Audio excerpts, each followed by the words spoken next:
حسد ہے کیا؟ حسد بندوں سے نہیں ہوتا، یہ سمجھ لیں۔ حسد کا مطلب، حسد کی لغوی تعریف یہ ہے کہ یہ سمجھ لینا کہ یا اللہ اسے نہیں دینا چاہیے تھا، مجھے دینا چاہیے، یہ تعریف ہے۔ تو حسد ہوتا کس سے ہے؟ حسد دراصل بندے پہ نہیں کیا جاتا۔ حسد کا معنی یہ ہے کہ آپ اللہ کی تقسیم پر اعتراض کر رہے ہیں۔ آپ کا کہنا یہ ہے کہ یا اللہ یہ تقسیم ٹھیک نہیں ہوئی، معاذ اللہ یہ ادھر چلا گیا، یہ تو ادھر آنے والی چیز تھی۔ تو یہ آپ نے ڈائریکٹ جو مقابلہ شروع کیا، معاذ اللہ یہ تو آپ نے اللہ کی تقسیم کے ساتھ شروع کر دی۔ تو پھر دل میں بگاڑ آتا ہے، پھر انسان ٹوٹ پھوٹ کا شکار ہوتا ہے، پھر وہ کمزور پڑ جاتا ہے، پھر وہ ایسی باتیں کرتا ہے جو اس کے منصب کے مطابق نہیں ہوتی، کچی بات کرتا ہے، کمزور بات۔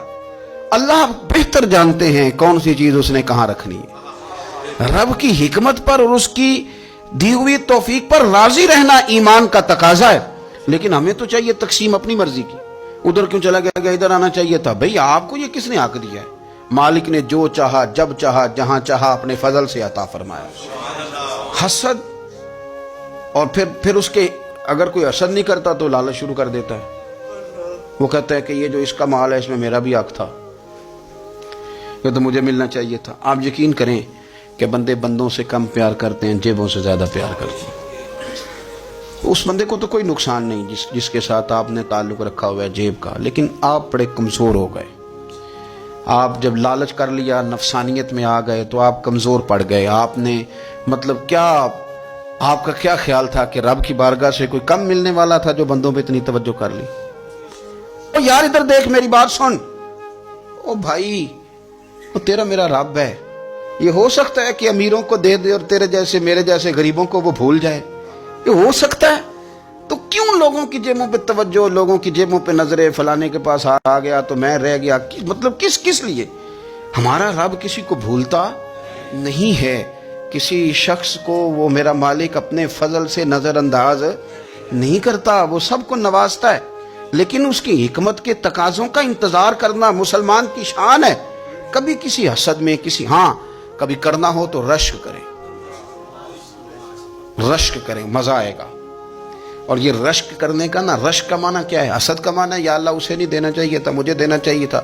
اور رشک کا معنی یا اللہ تو نے دیا ہے، کیا بات ہے، اسے دیا تو کیا بات، اگر تو نے دیا تو مالک جچا بھی ہے، اگر تو نے دیا ہے تو نظر بھی آیا ہے، اگر تو نے دیا ہے تو پھر کیا بات ہے، کمال ہو گئی، وہ نظر آ رہا ہے۔ اور یا اللہ اسے دیا ہے تو میں بھی تیرا بندہ ہوں، اسے بھی اور دے اور مجھے بھی عطا فرما۔ یہ رشک ہے۔ رشک کا نا حضور نے حکم دیا ہے۔ معاشرے میں حسد پر موٹ ہوا ہے، اگر کبھی رشک پر موٹ ہوتا نا تو عزتیں بڑھ جاتی، محبتیں بڑھ جاتی، خلوص میں اضافہ ہوتا، لوگ ایک دوسرے کے قریب آتے۔ ہم نے کسی فضیلت والے کی فضیلت کو تسلیم کرنے سے انکار کر دیا، ہم نے کسی بڑائی والے کی بڑائی کو تسلیم کرنے سے انکار کر دیا۔ ہم نے حسد کیا، ہم نے لالچ کیا، ہم حریص ہوئے۔ اس کا نقصان یہ ہوا کہ لوگ ایک دوسرے کے پاس رہتے ہوئے پاس نہیں رہتے، ایک دوسرے کے ساتھ وقت گزار رہے ہوتے ہیں لیکن ان کے بارے میں رویے ان کے سخت ہوتے ہیں، لب و لہجہ تلخ ہوتا ہے۔